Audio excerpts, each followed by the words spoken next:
tiga penyakit hati atau tiga macam sifat-sifat yang dicela oleh agama yang kebanyakan ada di hati manusia.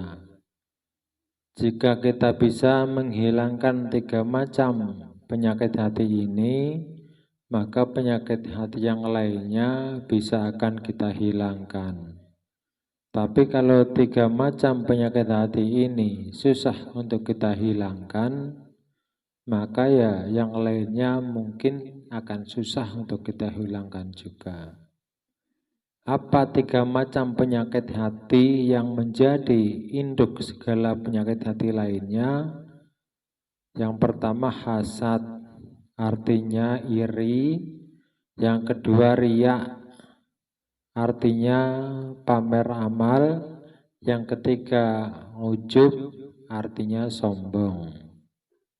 Nah, kita akan bahas yang pertama dulu.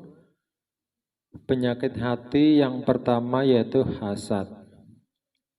Hasad itu artinya iri.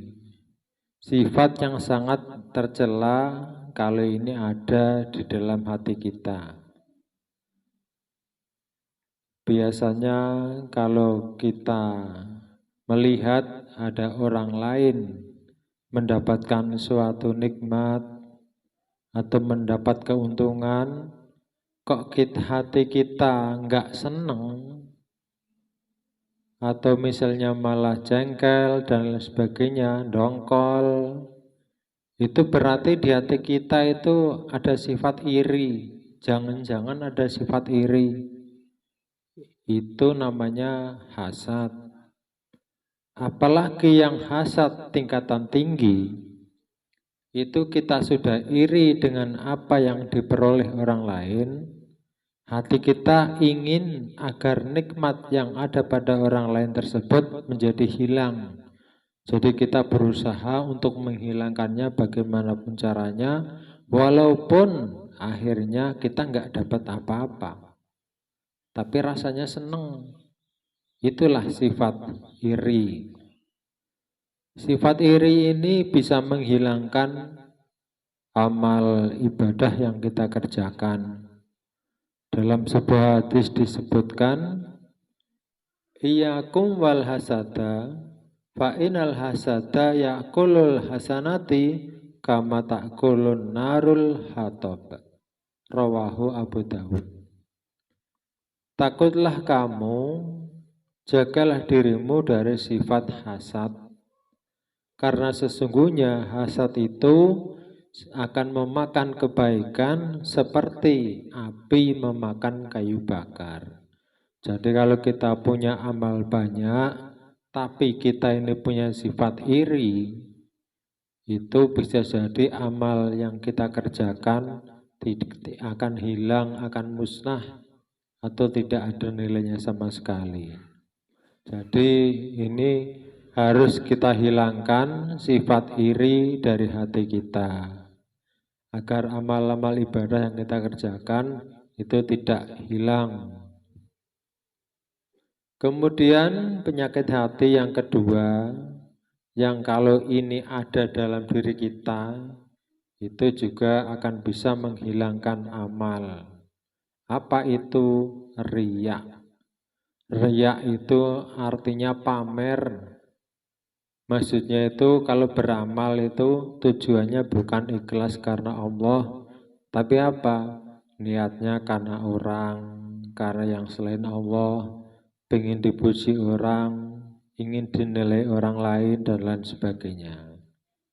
Nah ini amalan yang seperti ini akan hilang, nggak ada nilainya, pahalanya nggak ada. Disebutkan dalam suatu hadis, Inna akhwafa ma'akhafu ala umati syirkul azhar, asyirkul azhar. Qalu ya Rasulullah wa ma syirkul azhar? Qala Nabi sallallahu alaihi wasallam ar-riya'u. Sesungguhnya ketakutan yang paling aku takutkan terhadap umatku adalah syirik kecil. Para sahabat bertanya, "Ya Rasul, apa itu syirik kecil?" Maka Rasul menjawab, yaitu riya. Suka pamer amal, kalau beramal tujuannya biar orang lain tahu. Masalah ikhlas nomor 16, yang penting beramal banyak orang tahu, dipuji orang. Nah itu namanya riya ya. Jadi riya ini termasuk syirik khafi. Imam Ghazali mengatakan wa amma riya'u fahuwa syirkul khafi. Adapun riya itu syirik yang tersembunyi. Nah ini syirik sudah termasuk tingkatan syirik walaupun dibilang syirik yang tersembunyi atau syirik kecil. Kemudian riya ini bisa juga menghilangkan amal sebagaimana tentang sifat hasad tadi.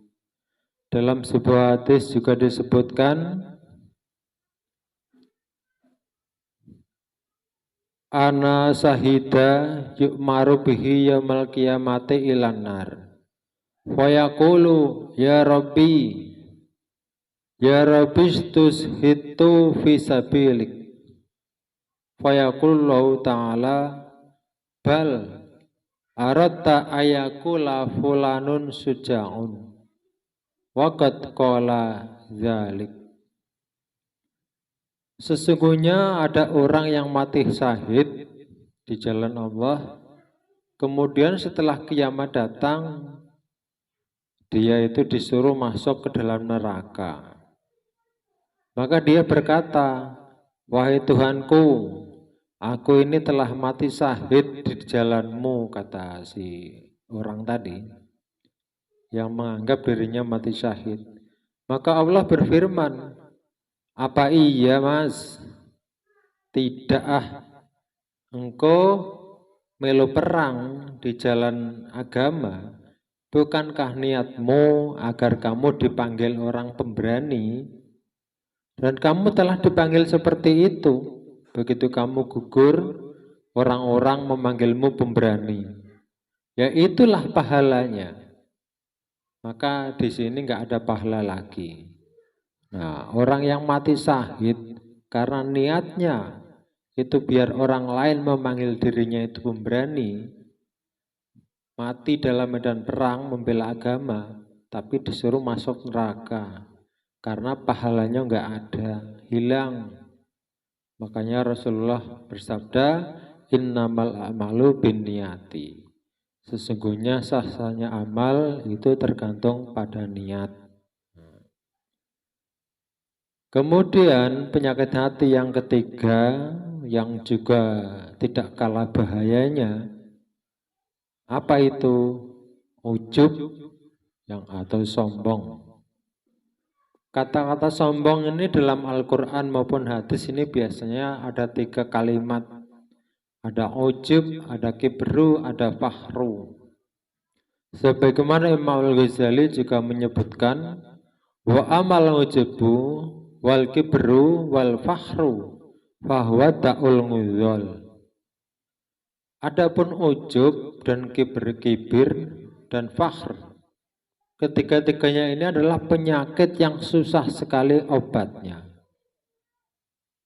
Wahuwa natrul ngabdi ila nafsihi bi'il ngizati wal istiqdomi, yaitu perasaan seseorang ketika melihat dirinya, ketika memandang dirinya itu dengan pandangan atau perasaan yang mengagungkan pada dirinya, menganggap dirinya lebih mulia, lebih baik.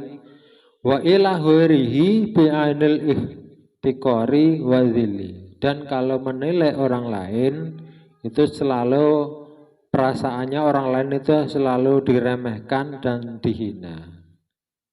Nah, jadi perasaan yang menganggap dirinya itu lebih baik dari orang lain itu berarti perasaan sombong. Allah telah berfirman, a'udzubillahi minasyaitonirrajim, bismillahirrahmanirrahim, innallaha la yuhibbu kulla muhtalin fakhur. Sesungguhnya Allah itu tidak menyukai orang-orang yang angkuh lagi membanggakan diri. Al-Ayah surat Luqman ayat 18. Inilah bahayanya penyakit sombong. Dalam Sahih Muslim ada juga sebuah hadis yang mengatakan, Anin Nabi sallallahu alaihi wasallam qala, la yadkhulul jannata man kana fi qalbihi misqalu dzarratin min kibrin. Al-hadis. Tidak akan masuk surga orang yang di dalam hatinya ada rasa sombong walaupun cuma sebesar biji sawi. Nah, ini juga tidak kalah bahayanya dengan dua penyakit hati sebelumnya. Jadi antara hasad, riya, dan sombong ini kata Imam Ghazali adalah 3 penyakit hati yang menjadi induk dari penyakit hati lainnya.